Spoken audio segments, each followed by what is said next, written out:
Hello, नमस्कार साथियों।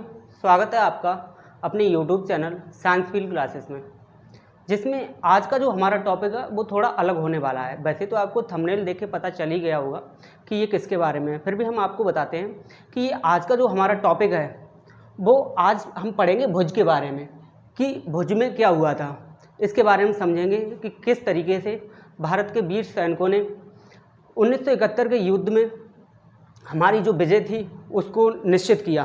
तो उसके बारे में समझेंगे कि क्या हुआ था। पीछे जो बोर्ड पर आप देख रहे हैं ये इंडिया का मैप है। ये हमने कोशिश की है और ये हमने आपको पहले ही बना लिया था जिससे थोड़ी समय की बचत हो सके और वीडियो ज़्यादा लंबे ना हो, इसके लिए हमने इसे पहले ही बना लिया था। ठीक है, ये जो शक्ल दिख रही है इंडिया, इधर पाकिस्तान लिखा हुआ है। ये जो कंडीशन है ये आज की कंडीशन है, लेकिन जब पाकिस्तान का जन्म हुआ था यानी पाकिस्तान जब बना था तो ये ऐसा नहीं था। तो आइए हम स्टार्ट करते हैं कि पाकिस्तान के जन्म से लेकर और फिर हम देखेंगे कि 1971 का जो युद्ध था वो क्यों हुआ, क्या कारण रहे कि हमें एक युद्ध करना पड़ा। तो चलिए स्टार्ट करते हैं।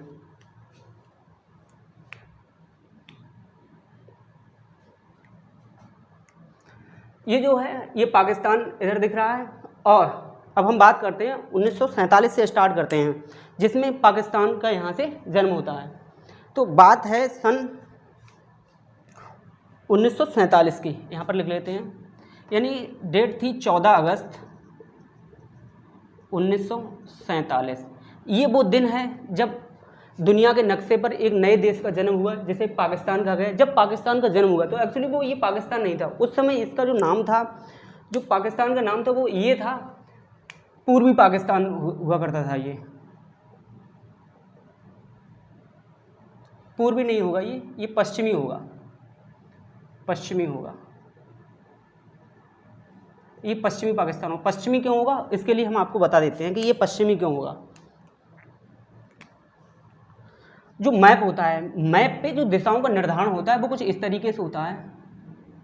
ये कोई 4 डायरेक्शन हमने शो की हैं। तो जो मैप होता है, मैप में जो सबसे ऊपर की डायरेक्शन होती है उस पर जो शो किया जाता है वो नॉर्थ को शो किया जाता है, यानी उत्तर। तो ऊपर उत्तर होगा, उसके जस्ट अपोजिट यानी नीचे साउथ होगा, यानी दक्षिण। ये दक्षिण होगा। और इधर राइट साइड में इधर होगा ईस्ट, यानी पूरब होगा इधर, और इधर वेस्ट होगा यानी पश्चिम।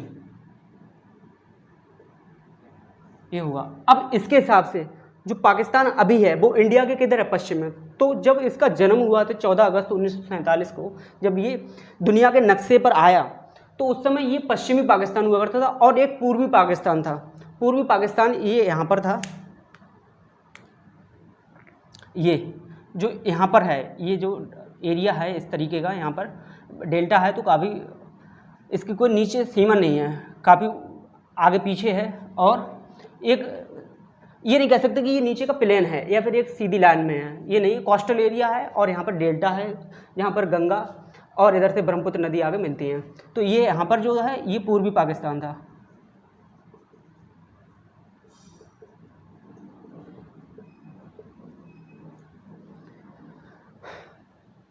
ये पूर्वी पाकिस्तान था और ये था पश्चिमी पाकिस्तान। ये यहाँ तक समझे। अब समझते हैं कि भुज में क्या हुआ था। हम भुज के बारे में पढ़ेंगे। तो भुज एक्चुअली है कहाँ पर वो हम मैप पर समझते हैं। ये जो भुज है वो पहले तो इंडिया का मैप है ये, और इंडिया के मैप में जो हमने यहाँ पर दिखाने की कोशिश की है वो यहाँ पर इस प्रकार से एक स्टेट है यहाँ पर जिसका नाम है, ये है गुजरात। ये है गुजरात और गुजरात के अंदर एक जगह है, यहाँ पर कह सकते हैं इस साइड में, यानी पाकिस्तान की साइड की ओर यहाँ पर एक जगह है जिसे हम शो करते हैं, ये है भुज।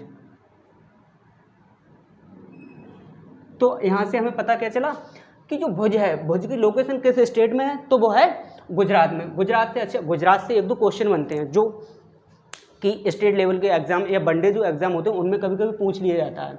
तो इसके लिए हम आइए गुजरात से 1-2 क्वेश्चन देख लेते हैं कि गुजरात से क्या क्या क्वेश्चन बनते हैं। सबसे पहले गुजरात, अच्छा गुजरात जो है इस डायरेक्शन में है, तो आप पहले सबसे पहले एक क्वेश्चन बताइए कि भारत का सबसे पूर्वी राज्य कौन सा होगा, ये आप कमेंट बॉक्स में बताइएगा।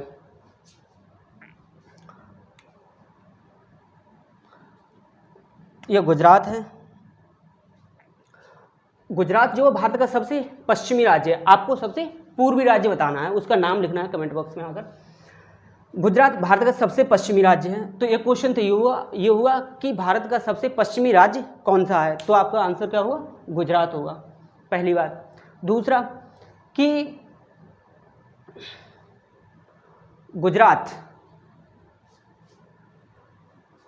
और गुजरात जो भारत का सबसे पश्चिमी राज्य है और एक सबसे पूर्वी राज्य, तो गुजरात जो है सबसे पश्चिम में है, पश्चिमी राज्य, भारत का सबसे पश्चिमी राज्य और एक पूर्वी राज्य, दोनों के बीच समय का अंतर जो टाइम डिफरेंस है वो कितना होगा। यानी अगर हम कहना चाहें कि यहाँ पर ये पूरब है, तो अगर यहाँ पर सुबह के 6 AM हो रहे हैं तो यहाँ पर कितना टाइम हो रहा होगा, यानी अगर सुबह के 6 AM पर यहाँ पर सूर्य निकलता है अगर 6 AM पर, तो आपको ये बताना है कि जो यहाँ पर है वो कितने बजे निकलेगा, जो टाइम डिफरेंस है ये आपको एक ये क्वेश्चन बताना है। आपको 2 क्वेश्चन बताने हैं कि गुजरात और ये है यहाँ पर, पहली बात तो इसका हमें बताना है कि नाम क्या है, सबसे पूर्वी राज्य कौन सा है। दूसरी बात कि गुजरात और यहाँ पर जो स्टेट होगा वो उनके बीच टाइम डिफरेंस क्या होगा, पहली बात हमें ये बतानी है। ठीक है, गुजरात की बात करें तो ये जो स्टेट है ये इधर पाकिस्तान से सीमा लगाता है गुजरात, और इधर नीचे महाराष्ट्र है, ऊपर गुजरात है, इधर मध्य प्रदेश है, इनसे ये सीमा साझा करता है। और नीचे ये जो है नीचे ये क्या है, अरब सागर है, और यहाँ पर एक खाड़ी है, इसे क्या कहते हैं, इसे बोलते हैं खंबात की खाड़ी।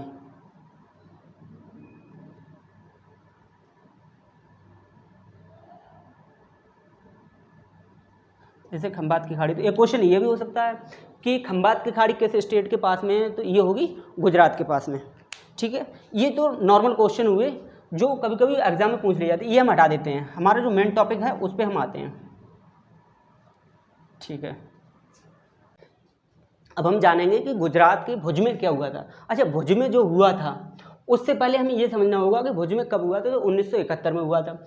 अच्छा, 1971 में जो हुआ था वो सभी को पता है, हमें सभी को पता है कि 1971 में भारत और पाकिस्तान के बीच एक युद्ध हुआ था।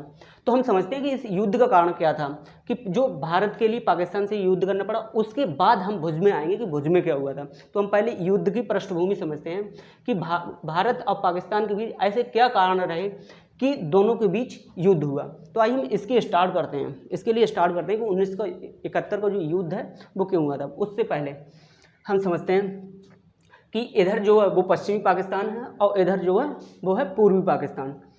अब इससे एक डेट है 7 दिसंबर 1970, ये जो डेट है, इस डेट को क्या होता है कि पाकिस्तान में पूर्वी पाकिस्तान और पश्चिमी पाकिस्तान दोनों ही जगह चुनाव हुए। इस डेट को एक बार चेक कर लेते हैं, 7 दिसंबर ही है। ठीक है, 7 दिसंबर को पाकिस्तान में चुनाव हुए, पूर्वी पाकिस्तान और पश्चिमी पाकिस्तान। देखो एक बात बताएं कि जो युद्ध 1971 को जो युद्ध हुआ था, इसका मुख्य कारण क्या था। इसका मुख्य कारण एक तो ये था कि 7 दिसंबर 1970 ये जो चुनाव हुआ ये मुख्य कारण था। ऐसा नहीं है कि जो कोई भी घटना घटित होती है उसके पीछे सिर्फ एक कारण हो, इसके पीछे कई एक कारण अलग अलग हो सकते हैं। जैसे कि 1857 की क्रांति थी, अगर हम बात करें 1857 की क्रांति, तो इसके जो 1857 की क्रांति थी इसके पीछे कोई एक कारण नहीं था, इसके पीछे कई एक कारण थे। लेकिन इसका जो मुख्य कारण क्या था वो था सैनिक विद्रोह।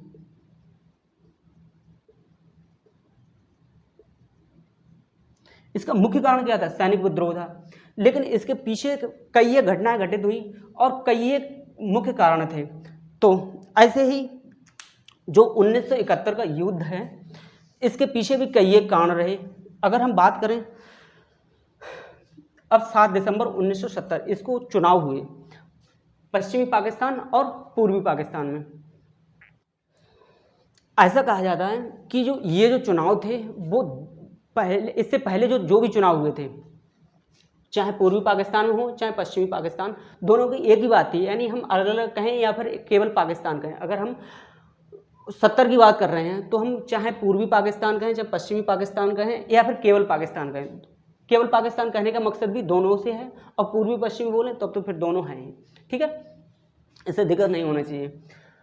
इससे पहले जो भी चुनाव हुए 7 दिसंबर 1970 से पहले जो भी चुनाव हुए, सब में क्या हुआ कि जो पश्चिमी पाकिस्तान है, यहाँ से ही प्रधानमंत्री होते थे, यहाँ से ही राष्ट्रपति होते थे, यहाँ से ही जो सैन्य तानाशाह थे वही शासन कर रहे थे, यहाँ से यहाँ पर भी और यहाँ पर भी 1947 से और 70 तक, अब तक यही शासन करते आ रहे थे।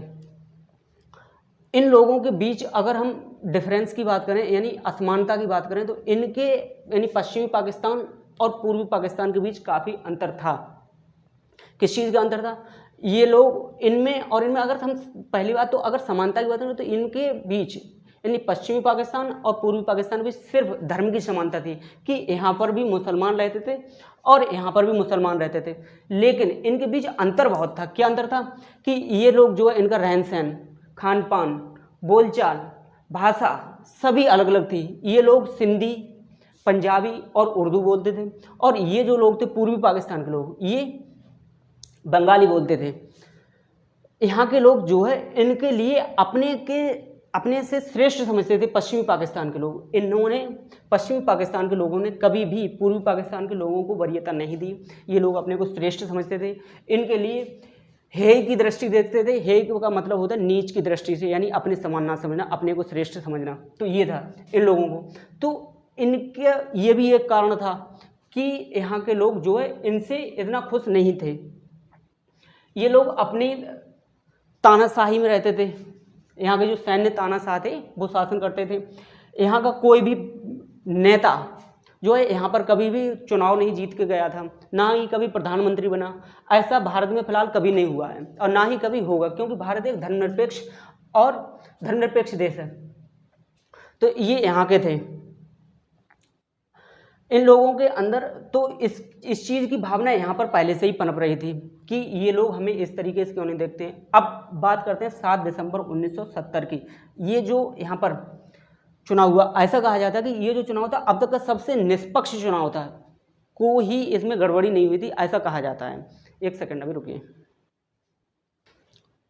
हाँ, तो ऐसा कहा जाता है कि जो 7 दिसंबर 1970 का जो चुनाव था वो दोनों के यानी पाकिस्तान में सबसे निष्पक्ष चुनाव था। और इसमें जो चुनाव होना था वो 300 सीटों पर चुनाव हुआ। 300 सीट थी,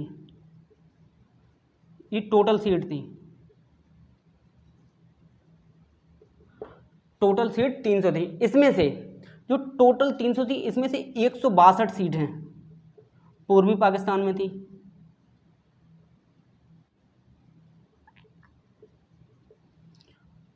पूर्वी पाकिस्तान में थी, और 138 सीटें पश्चिमी पाकिस्तान में थी। बाकी की 13 जो सीट थी,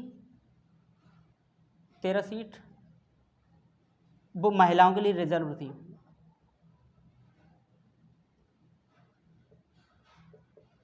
वो महिलाओं के लिए रिजर्व थी। अब इस पे जो चुनाव हुआ इन सीटों पर, और जब इसके नतीजे आए तो इस नतीजे ने इस पाकिस्तान की काया ही पलट दी। कैसे पलट दी वो समझते हैं, ये हटा देते हैं थोड़ा।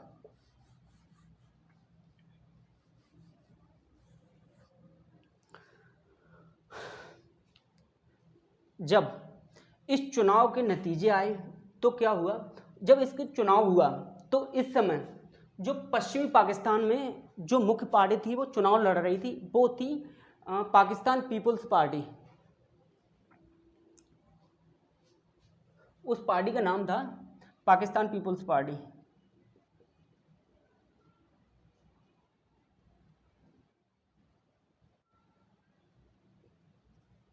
जो इधर से मुख्य पार्टी थी, इधर से चुनाव लड़ रही थी, और इधर भी एक नेता उस समय सक्रिय हुए थे जिनका नाम था शेख मुजीबुर रहमान।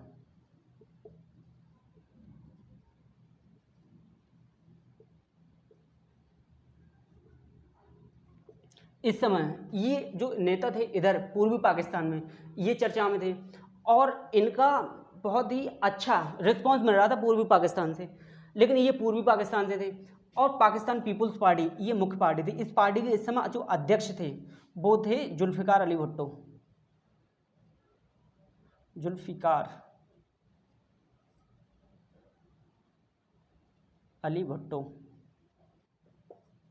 ये उस समय इस पार्टी के जो अध्यक्ष थे वो थे जुल्फ़िकार अली भुट्टो, पाकिस्तान पीपुल्स पार्टी के। और इधर शेख मुजीबुर रहमान लड़ रहे थे। अब जब इस चुनाव का नतीजा आया तो इस जो नतीजा था इसका नतीजा ने क्या हुआ कि इस नतीजे में जो इधर के शेख मुजीबुर रहमान थे इन्होंने पूर्वी पाकिस्तान से जो चुनाव लड़ रहे थे इन्होंने 162 सीटें जीती, 162 सीटें जीत ली। किन्ने? शेख मुजीबुर रहमान ने। और पाकिस्तान पीपुल्स पार्टी को सिर्फ और सिर्फ 82 सीट मिली।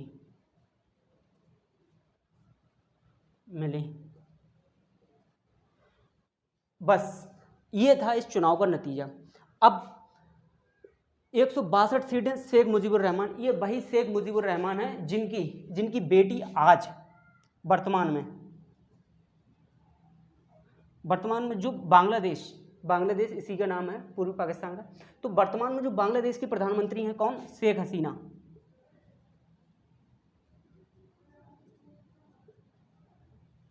शेख हसीना ये इन्हीं की बेटी हैं, शेख मुजीबुर रहमान की। ठीक है, ये कोई दिक्कत नहीं। तो 162 सीटें मिली। इस नतीजे ने पाकिस्तान में भूचाल ला दिया। क्या हुआ कि अब तक जो प्रधानमंत्री बनते थे, राष्ट्रपति बनते थे, या फिर जो भी तानाशाह, सैन्य तानाशाह कह सकते हैं, जो भी बनते थे वो सिर्फ पश्चिमी पाकिस्तान से थे। ये फर्स्ट टाइम ऐसा हो रहा था कि पूर्वी पाकिस्तान का कोई नेता इधर और इधर दोनों तरफ शासन करेगा।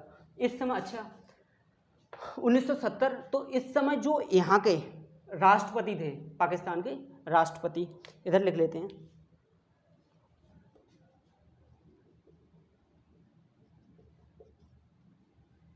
राष्ट्रपति थे वो थे यहिया खान।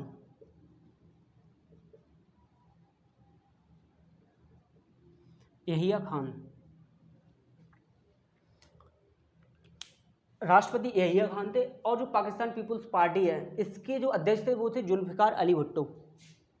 ठीक है, इन लोगों को बिल्कुल भी ये पसंद नहीं आ रहा था कि पूर्वी पाकिस्तान या फिर कोई भी बंगाली बोलने वाला नेता इस्लामाबाद में बैठकर और हमारे ऊपर राज करे। ये इन लोगों को बिल्कुल भी पसंद नहीं था। और इसलिए कि बांग्लादेश, जो आज का बांग्लादेश है, यानी शेख मुजीबुर रहमान, पूर्वी पाकिस्तान का कोई भी नेता यहाँ पर इस्लामाबाद में आए और हमारे ऊपर शासन करे, इसलिए इन लोगों ने इनके प्रधानमंत्री बनने में रोड़ा अटकाना शुरू किया। इन्हें पसंद नहीं था कि यहाँ का कोई भी शासक हमारे ऊपर रूल करे आकर। तो इसके लिए इन्होंने सभी कुछ किया कि ये ना बन पाएँ। इसके लिए इन्होंने इनके प्रधानमंत्री बनने में काफ़ी रोड़े अटकाए थे। इस चीज़ का जब इन्होंने इसके लिए कि ये प्रधानमंत्री नहीं बने, पूर्वी पाकिस्तान में इसके लिए मार्च होने शुरू हो गए। लोगों में दंगे भड़कने लगे कि क्यों नहीं ऐसा हो सकता है कि इधर के द्वेष की भावना पनपने लगी। ठीक है, अब इसके लिए अब जब लोगों में विद्रोह की भावना पनपने लगी, द्वेष की भावना पनपने लगी, तो एक दूसरे में लड़ाई होना शुरू हो गई। इस समय जो यहाँ के राष्ट्रपति थे किधर गए? ये यहिया खान। इन्होंने इधर से क्या किया कि ये जो विद्रोह हो रहे थे छोटे मोटे, इन लोगों को कंट्रोल करने के लिए, इन विद्रोहों को कंट्रोल करने के लिए एक जो उस समय जनरल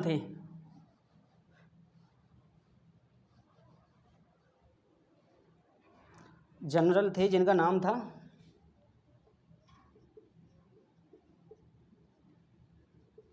टिक्का खान।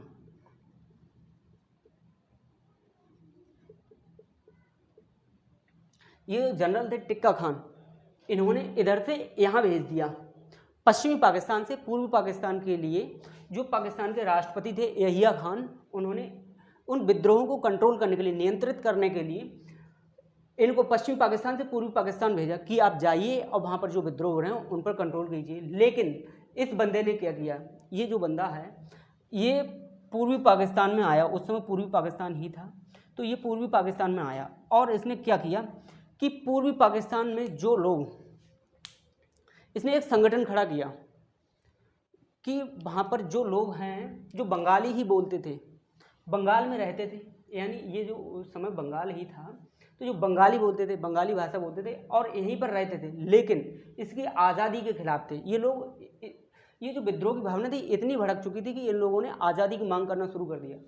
तो ये जो लोग थे इन्होंने, अच्छा, टिक्का खान ने जो संगठन खड़ा किया, एक संगठन खड़ा किया जिसका नाम था अलबदर। चलिए समझते हैं कि जो अलबदर और रजाकार थे, अलबदर और रजाकार जो भी कह लो, अलबदर और रजाकार, इन जो ये जो संगठन थे इनके लिए पाकिस्तानी, इन दोनों के लिए पाकिस्तानी सेना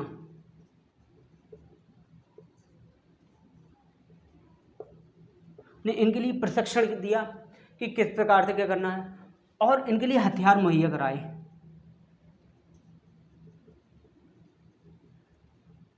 हथियार मुहैया कराए। ये जो पाकिस्तान है आतंकियों का आका जिसे हम कह सकते हैं, जहाँ पर आतंकी पलते हैं, बढ़ते हैं और सब कुछ सीखते हैं कि आतंकवादी कैसे बनना है, इसकी ट्रेनिंग मिलती है पाकिस्तान में।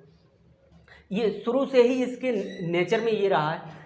तो इनने क्या किया कि जो पाकिस्तानी सेना थी इसने अलबदर और रजाकार को सैन्य प्रशिक्षण दिया, हथियार मुहैया कराए और एक डेट है 25 मार्च 1971, 25 मार्च 1971। इस दिन अलबदर, रजाकार और पाकिस्तानी सेना ने बंगाल में एक नरसंहार किया, यानी भीषण हत्याएं की। इन लोगों ने जो बंगाली लोग थे उनके ऊपर गोली चलाना शुरू कर दिया। जहाँ पर लोग इकट्ठे मिलते थे वहाँ पर गोली चला दी, निहत्थे लोगों पर गोली चला दी जाती थी, यानी हिंदुओं और बंगाली भाइयों को पकड़ के मार दिया जाता था, उनके ऊपर गोली चला दी जाती थी। यहाँ तक कि एक रिपोर्ट में कहा गया है कि इतना बड़ा नरसंहार था कि इन्होंने वहाँ पर 30 लाख से ज़्यादा लोगों की हत्याएं कर दी, गोली मारकर, काट कर। इतना रक्तपात किया कि यहाँ से लोग अपनी जान बचाकर भागना शुरू कर दिया और उन्होंने इधर अपने देश भारत में भागना शुरू कर दिया जान बचाने के लिए कि हमें यहाँ से अब जिंदा रहेंगे तो कहीं बाद में बच लेंगे, जिंदा रहना जरूरी है। तो इसलिए इन लोगों ने भागना शुरू कर दिया। इतना भयंकर रक्तपात हुआ और ऐसा बताया जाता है कि इन जो अलबदर और रजाकार थे और पाकिस्तानी सेना इसमें भी शामिल थी, इन्होंने औरतों को नहीं छोड़ा, उनको पकड़ लिया गया, बंदी बना लिया गया, उनके साथ बलात्कार किया गया। ऐसी कोई यातना नहीं छोड़ी इनने कि जो इन्हें छोड़ी हो, सब कुछ इन्होंने किया। अब यहाँ से भारत का इंटरफेरेंस शुरू होता है कि ये जो लोग थे यहाँ से जान बचाकर भागे, उनकी ऐसे बताया जाता है कि 80 लाख लोग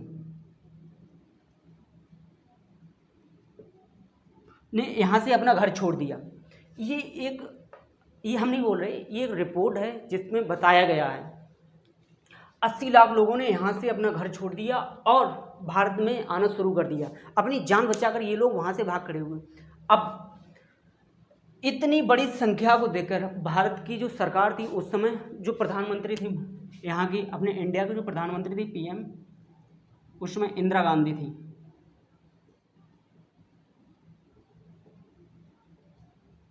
इंदिरा गांधी बहादुर प्रधानमंत्री थी। इन्होंने इनके बारे में सोचना शुरू किया कि इतने लाख लोगों को हम कहाँ ले जाएंगे, क्या करेंगे, हमारे पास पहले से ही पॉपुलेशन है और ये लोग जो है शरणार्थी बनकर रह जाएंगे, इनके बारे में कुछ करना चाहिए। तो मार्च 1971 जो भयंकर नरसंहार हुआ, उसके बाद ये लोग जब भारत में आ गए, अब उसके बाद इंदिरा गांधी ने, उस समय जो हमारी सेना प्रमुख थे मानिक शाह।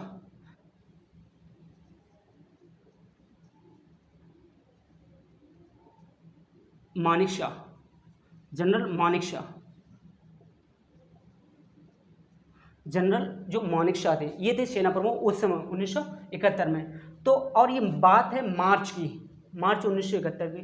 तो प्रधानमंत्री इंदिरा गांधी ने जनरल मानेक शाह से कहा कि हमें कुछ करना होगा, कि ये जो लोग हैं इतने लोगों को हमें रोकना होगा भारत में आने से, वरना हमारे पास एक बड़ी समस्या हो जाएगी और ये लोग शरणार्थी बन जाएंगे। इनके हित के लिए हमें कुछ करना होगा, हमें युद्ध भी करना पड़ा तो हम युद्ध भी करेंगे। ये बात कही प्रधानमंत्री इंदिरा गांधी ने जनरल मानेक शाह से। तो मानेक शाह ने बताया कि ये जो एरिया है इधर का पूर्वी पाकिस्तान का, और इस समय जो मार्च अप्रैल का समय था यानी मानसून आने वाला था, और इधर का जो एरिया है थोड़ा कह सकते हैं कि नीचे, और यहाँ पर नदियाँ बहुत हैं। ब्रह्मपुत्र नदी इधर से आती है, गंगा इधर से आती है, और भी यहाँ पर जो यहाँ की छोटी छोटी नदियाँ हैं वो भी यहाँ पर बहती हैं। तो ये जो सब एरिया है ये पानी से भर जाता है और मानसून भी आने वाले, बारिश होने वाली है। तो मानेक शाह ने कहा कि हमें इसका सही मौका मिलना चाहिए, यानी सही समय का हम इंतजार करेंगे और तब तक हम अपनी तैयारी करते हैं, तब तक हम अपनी तैयारी करेंगे कि किस तरीके से हमें क्या करना है, किस तरीके से हमें युद्ध में अपने को उपस्थित करना है। तो इन्होंने इसके लिए इनसे यानी इंदिरा गांधी से इन्होंने इसके लिए समय मांगा कि आप हमें समय दीजिए और समय आने पर हम कंट्रोल कर लेंगे। कि क्या होगा, तब तक क्या होगा कि जब हम बाद में करेंगे तो यहाँ का जो एरिया है थोड़ा सूखा हो गया होगा, यानी हमें युद्ध करने में दिक्कत नहीं होगी। 1971 के बाद जो हमारे सेना प्रमुख थे जनरल मानेक शाह, इन्होंने तैयारी करना शुरू कर दिया। अब जो डेट आती है वो आती है 3 दिसंबर 1971, 3 दिसंबर 1971।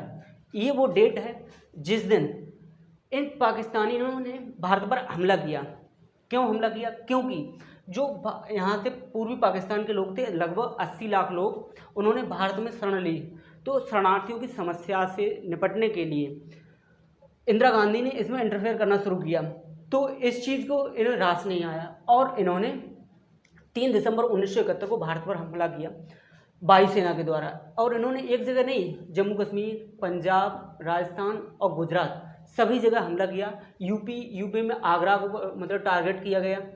उसके बाद क्या हुआ कि राजस्थान, जैसलमेर, लोंगेवाला का युद्ध है, ये सभी जगह जो हमारे सैनिक थे, वीर सैनिक, उन्होंने अपनी बहादुरी का परिचय दिया। और अब हम देखते हैं कि भुज, अब जो हमारा मेन टॉपिक है, अब हम आते हैं भुज में, कि जो भुज पे इन्होंने आक्रमण किया इसमें क्या हुआ था, इस पे हम समझते हैं कि भुज में क्या हुआ था। अब हमारा मेन टॉपिक स्टार्ट होता है। ये थी युद्ध की पृष्ठभूमि कि किस तरह से भारत ने इन्वॉल्व हुआ युद्ध में और किस तरीके से ये युद्ध शुरू हुआ।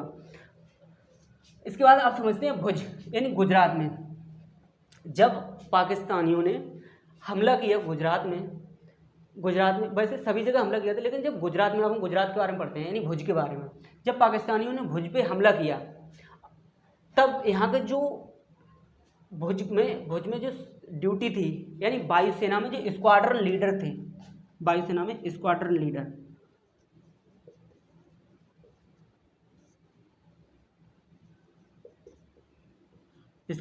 थे, वो थे विजय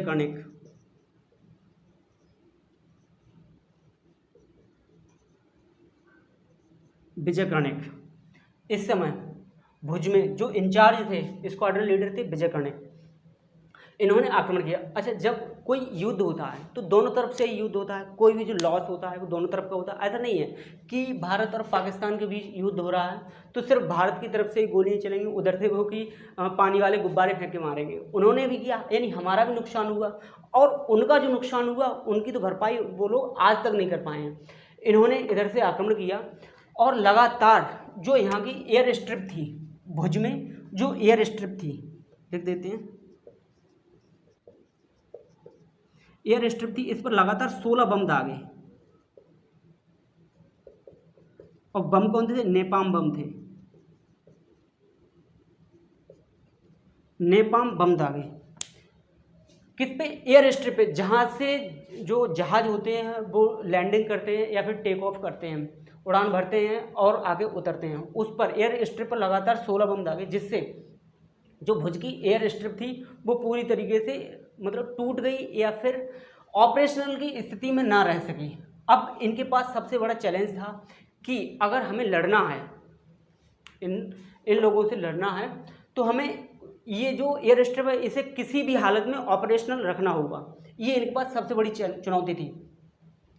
इसके लिए इन्होंने जो यहाँ के आसपास के लोग थे गांव के, यहाँ पर इन्होंने किया, और 50 विजय कर्णिक जी ने क्या किया कि 50 एयरफोर्स के जवान, 60 सुरक्षाकर्मी और 2 अफसरों के साथ मिलकर बहुत ही शानदार काम यहाँ भुज में किया। इन्होंने क्या किया कि यहाँ के जो आसपास के गांव थे, यहाँ से 300 महिलाओं ने मिलकर इन लोगों का साथ दिया, और उन 300 वीर महिलाओं ने, जो यहाँ की एयर स्ट्रिप थी टूट गई थी और उड़ने यानी हवाई जहाज या फिर जो भी है फाइटर प्लेन उड़ने और टेक ऑफ करने या फिर लैंडिंग करने की हालत में नहीं थी ये एयर स्ट्रिप, उसके लिए यहाँ की 300 वीर महिलाओं ने, कितनी 300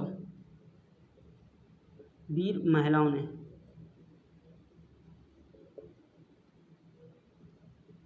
300 वीर महिलाओं ने इनका साथ दिया, स्क्वाड्रन लीडर विजय कर्णिक का। और जो स्ट्रिप ऑपरेशनल की स्थिति में नहीं थी उसको बनाने का काम इन्होंने शुरू किया, और मात्र कितने 72 घंटे में उस पूरी एयर स्ट्रिप को बना दिया, जिससे कि जो आर्मी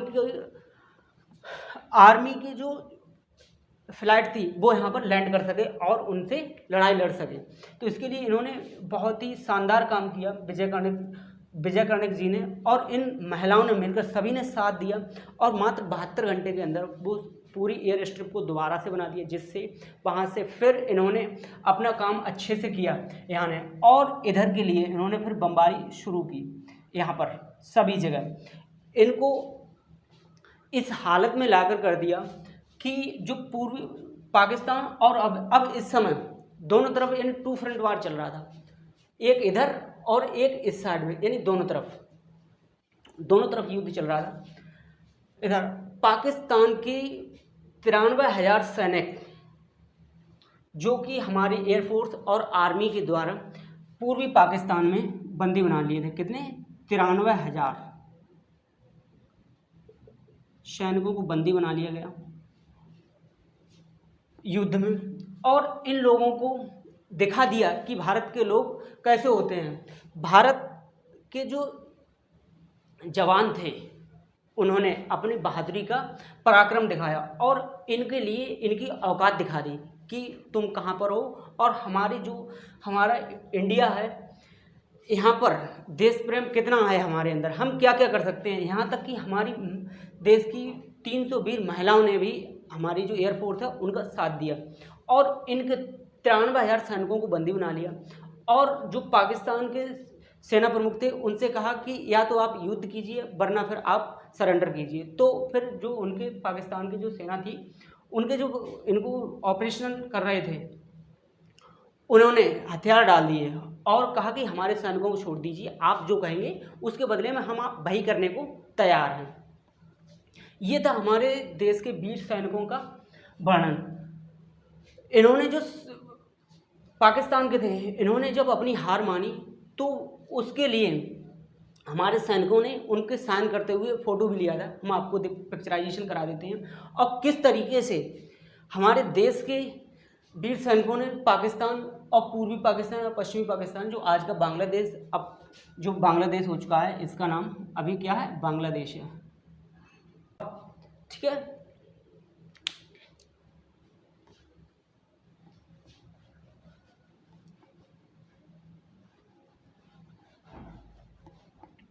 अब हम आपको बताते हैं कि जो हम अपनी YouTube चैनल पर पढ़ा रहे हैं, वो पढ़ा रहे हैं क्लास 12th वालों के लिए। हमने फिजिक्स से स्टार्ट किए और क्लास 10th वालों के लिए हमने मैथमेटिक्स से स्टार्ट किए। मैथ पढ़ा रहे हैं। फिजिक्स जो है एक दूसरे सर हैं, मिस्टर रजनीश कुमार, वो पढ़ा रहे हैं। और जो 10th वालों की मैथ है वो मैं खुद पढ़ा रहा हूँ, मेरे द्वारा पढ़ाई जा रही है। तो इनके लिए इनकी हमने प्लेलिस्ट बना रखी है,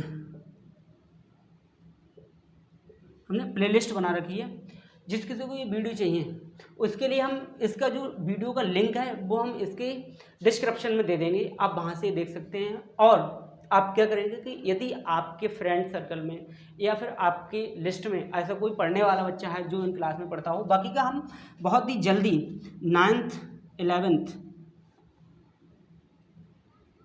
का भी कोर्स करवाने वाले हैं। और इसमें केवल 10th की ही नहीं मैथ पढ़ाई जाएगी, इंटर की भी मैथ पढ़ाई जाएगी, फिजिक्स जो है इंटर की भी पढ़ाई जाएगी, फर्स्ट ईयर की भी पढ़ाई जाएगी, यानी हम पूरा कोर्स करवाने वाले हैं। तो यदि आपके मिलने में वाले में या फ्रेंड सर्कल में जो भी पढ़ने वाला है, जो सच में पढ़ना चाहता है कि हमें पढ़ना है, तो उनके लिए हम पूरा कोर्स करा रहे हैं। तो उनके लिए आप ये जो वीडियो है वो शेयर कर सकते हैं और सब्सक्राइब भी कर सकते हैं, ठीक है। तो ये हुआ, मिलते हैं नेक्स्ट क्लास में। ये वीडियो आपको कैसी लगी, हाँ, और जो आपसे क्वेश्चन पूछे थे वो आपको कमेंट बॉक्स में आकर बताना है, ठीक है। तो अब मिलेंगे नेक्स्ट क्लास में, तब तक के लिए पढ़ाई करते रहें, मस्त रहें, व्यस्त रहें और अपना ध्यान रखें। ठीक, धन्यवाद।